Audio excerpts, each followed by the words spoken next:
விவாகரத்து முடிவுல உறுதியா இருக்காங்களா, இனிமேல் சேர்ந்து வாழ விருப்பம் இல்ல அப்படிங்கிற முடிவுல இருக்காங்களா? வாங்க என்னாச்சுங்கிறத இந்த வீடியோல பார்க்கலாம். முதலமைச்சர் விஜய் அவர்களும் சங்கீதா அவங்களும் விவாகரத்து வழக்கு நாளைக்கு விசாரணைக்கு வர இருக்கு. இந்த வழக்குல என்ன தீர்ப்பு கொடுக்க போறாங்க அப்படிங்கிற கேள்விகள் இருக்கு. போன முறையே வழக்கு தள்ளி வச்சாங்க. சங்கீதா அவங்க ஜீவனாம்சம் எல்லாம் கேட்டிருக்காங்க. விஜய் அவங்களுடைய சம்பளத்தை பொறுத்து அந்த ஜீவனாம்சம் எல்லாம் கேட்டிருக்காங்க. இப்ப அவரு முதலமைச்சரா இருக்காரு. சங்கீதா அவங்க இன்னும் அவங்களோட பிடிவாதத்திலேயே இருக்காங்களாம். ஆனா விஜய் அவர்கள் அவர்னால எவ்வளவு ஜீவனாம்சம் கொடுக்க முடியுமோ அதை மட்டும் சொல்லி இருக்காராம். அதே போல சஞ்சய் அவரையும் சாஷா அவங்களையும் நானே பாத்துக்கிறதாவும் விஜய் அவர்கள் சொல்லி இருக்காராம். சங்கீதா அவங்க சேர்ந்து வாழ முடிவெடுக்கலையாம். இவங்களுக்குள்ள அந்த பிரச்சனைனால ரெண்டு பேருமே பிரிஞ்சு வாழ்றதுதான் சரியா இருக்கும் அப்படிங்கிற முடிவெடுத்திருக்காங்களாம். மகன் மகள் ரெண்டு பேரும் பாத்துக்கலாம். ஆனா நம்மளோட இந்த முடிவு உறுதியானதா இருக்கு அப்படிங்கிற மாதிரி அவங்க யார் சொல்லியும் எந்த ஒரு விஷயத்தையும் கேட்கல அப்படின்னும் அவங்களுக்கு இந்த ஒரு முடிவு தான் சரியானதுன்னு எடுத்திருக்காங்கன்னு தகவல் வெளியாகிருக்கு.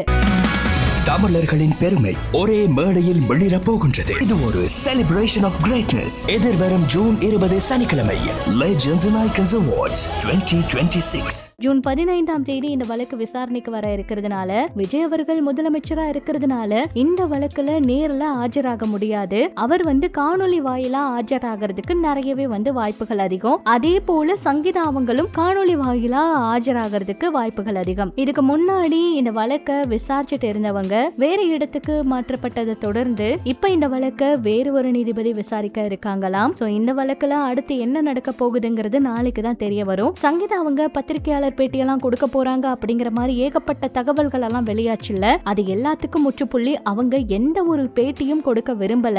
அது எல்லாமே உண்மை கிடையாது அப்படின்னும் இந்த வழக்குல நேர்ல ஆஜராகி இந்த விஷயங்கள் எல்லாம் முடிச்சதுக்கு அப்புறம் அவங்க மறுபடியும் லண்டனுக்கே போவாங்கன்னு ஒரு சில தகவல் வெளியாக இருக்கு. கொஞ்ச நாளைக்கு முன்னாடி அவங்கள பத்தின செய்திகள், அதாவது அவங்க பிஜேபியில சேர போறாங்க, அந்த கட்சியில முக்கிய பொறுப்பு அவங்களுக்கு கொடுக்க போறாங்க, விஜய் அவர்களை நேரடியா போட்டியிட அவங்களுக்கு தான் முடியும் அப்படின்னு சொல்லி இந்த மாதிரி கட்சி ஒரு முடிவை எடுத்திருக்காங்க.